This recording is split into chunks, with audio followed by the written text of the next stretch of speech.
አባቱን የሚያምር ላይክ የሁሉ ቪው ሳይ ማለት ነው ምን እንደሚሰማኝ ታውቃላችሁ ጋይስ? በጣም ኩራት ይሰማኛል። በጣም በቃ ላይ አዶናይ ምን ያህል በቃ ላይ እንደወሰደበት አልገ ኦ ቴንክ ዩ ብራዘር ቴንክ ዩ ብላክ ስታር ቴንክ ዩ እዚህ ደረጃ ላይ ለመድረስ ላይክ ሲሪየስሊ የሆነ ስለ ገንዘብ ስለ ታዋቂነት ምናምን አይደለም። በቃ እምላችሁ የሆነ ይህ ሁሉ እውን እንዲሆንልኝ አዶናይ ማለት ነው መቀየር ነበረበት። ገባችሁ? ማንነቱ መለወጥ ነበረበትና በቃ የሚያኮራኝ አሁን ያለኝ ገንዘብ ቤት ወይም ታዋቂነት ሳይሆን በቃ ላይክ እነዚህ ሁሉ ነገሮች ለማምጣት የያዝኳቸው ማንነቶች ነው። ተረዳችሁ? የያዝኳቸው ማንነቶች ነው። 469,000 ደርሰናል ጋይስ። let's do it 500,000 ንግባ እስኪ። let's ሼር እያደረጋችሁ ለጓደኞቻችሁ፣ ለወንድም እህቶቻችሁ፣ ለቤተሰብ ሼር እያደረጋችሁ ኦኬ። እና እንደዛ ነው የምላችሁ ጋይስ።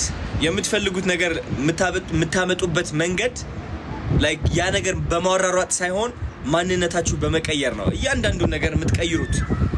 ገንዘብ ማንነት መቀየር አለበት። ታዋቂነት ማንነት መቀየር አለበት። ኢቭን ቁንጅና፣ የሰውነት ቅርጽ ማንነት መቀየር አለበት። ሁሉም ነገር በማንነት ለውጥ ነው የሚመጣው። ተረዳችሁኝ? ብዙ ሰዎች አሁን ማንነታችሁ ቀይሩ ስትላቸው የማይገባቸው አሉ። because ማንነት ማለት ምንድነው? ማንነት ማለት እኔ ነኝ ብላችሁ የምታስቡት ነገር ማለት ነው። ገባችሁ? አሁን ለምሳሌ እድሜ ልካችን ወፍራም ነህ እየተባልን ካደግን ማንነታችን ወፍራም ነው። በምንም ታምር አንከሳም ብዙዎቻችን። ለምን? የማንነት የሆነ ቀውስ ያጋጥመናል። ያ የማንነት ቀውስ ደግሞ ያጨናንቃል በጣም አንድ ሰው ወፍራም ከነበረ ለመክሳት ቀላል እኮ ነው ለመክሳት። ባይዙ ታውቃላችሁ፣ ምግብ አለመብላት፣ ምግብ ትቀንሳለህ፣ ጤናማ የሆኑ ምግቦችን መምረጥ ምናምን። ግን ያ አመጋገብ ከማንነት ጋር ማይስማማ ከሆነ እንዴት ትቀንሳለህ? አትቀንስም። ዞረ መግቢያ በርገር ነው የሚሆነው እና እሱን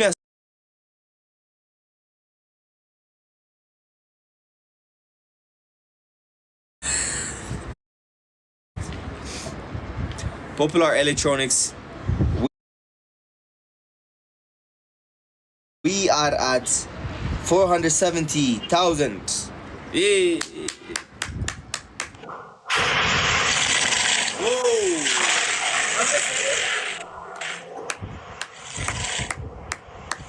That girl.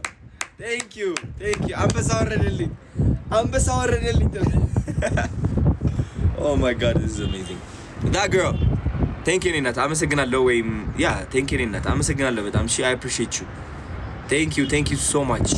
ኮሜንቶች ሻያቸዋለሁ ሁሌም. Thank you. I appreciate you. ግን ፎሎ እያደረጋችሁ አንበስ 470,000 come on 470,000 አመሰግናለሁ። እሺ that girl ሳልጠይቅሽ እንደዚህ መስጠትሽ I appreciate you. Thank you so much. የዋህ ፍጡራን ሁላችሁ እና ጋይስ እኔ እንግዲህ ላይቭ ስገባ ማለት ነው ታውቃላችሁ ሁሌ መምከር ነው የሚያምረኝ። በቃ ምከር ይለኛል። እኔ የምመክራችሁ ደግሞ ያው ፐርፌክት ነው ሁሉም ነገር ይቀይራለሁ ምናምን ብዬ ሳይሆን ሮዛ ቴንክ ዩ ጀስት ሁላችንም በአቅማችን መተጋገዝ አለብን ብዬ ስለማስብ ነው። ኦኬ ሁላችንም በአቅማችን መተጋገዝ አለብን ብዬ አስባለሁ እና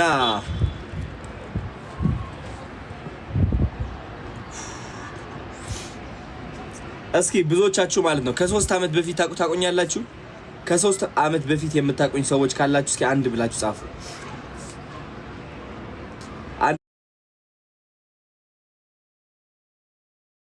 አንድ ብላችሁ ጻፉ እስኪ ከ3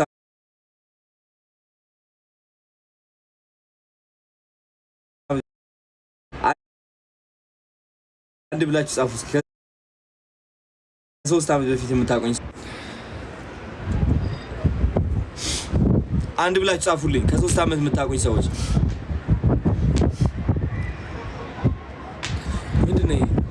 ምንድነው?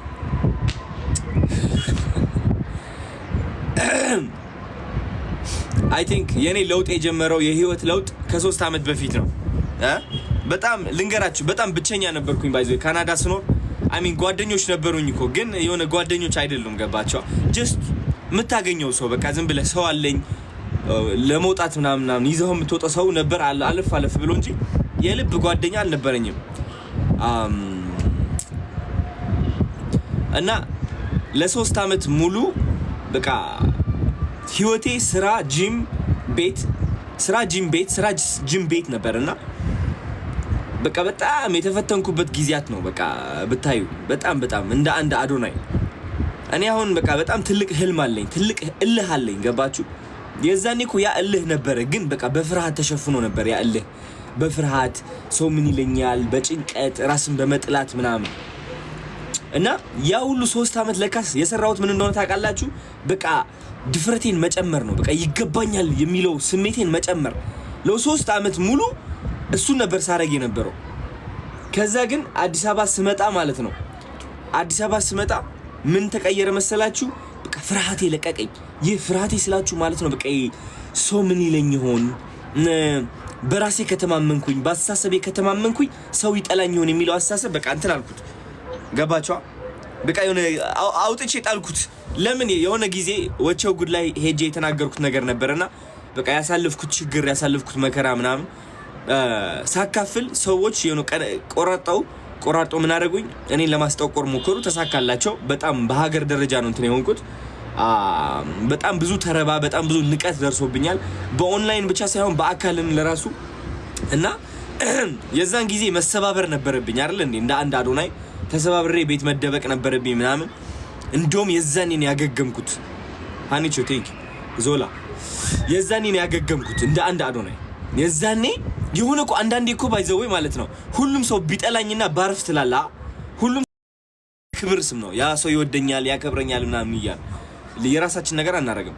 ሰው የዛኔ በቃ ነፃ ወጣው ታውቃላችሁ። በቃ ላይ በራሴ መተማመን ጀመርኩኝ። ራሴን ማድነቅ ጀመርኩኝ። በቃ እውነቴን ነው የምላችሁ፣ ራሴን ማድነቅ ጀመርኩኝ ምናምን። ከዛ ህይወቴ በቃ መቀየር ጀመረ ነው የምላችሁ። የሌለ ቢዝነስ ስጀምር በኮንፊደንስ ነው የሚጀምረው። በኮንፊደንስ ገባበታለሁ። እኔ ነኝ አንደኛ፣ በቃ ይሄው ይሳካልኛል ምናምን በቃ እርግጥ አድርጌ እገባለሁ። እንትን ኔትወርክ ምናምን ማድረግ ካለብኝ ከሀብታም የሆኑ ሰዎች ጋር ምናምን በኮንፊደንስ በቃ እርግጥ አድርጌ እኔ ነኝ በቃ ከኔ በላይ ማንም አታገኙም አይነት ቫይብ ነው ማጫውተው። ገባችኋል? ልሳሳት እኮ እችላለሁ ኦፍ ኮርስ፣ ግን እማርበታለሁ ያ ስህተት። ግን በምንም ተአምር ዝቅ አልልም። እኔ በምንም ተአምር ከሰው በታች ነኝ አልልም። አሁን ብዙ ሰዎች ምን ይሉኛል? አዶናይ ማርኬቲንግ ምናምን ትችላለህ ምናምን ይሉኛል። እንዴ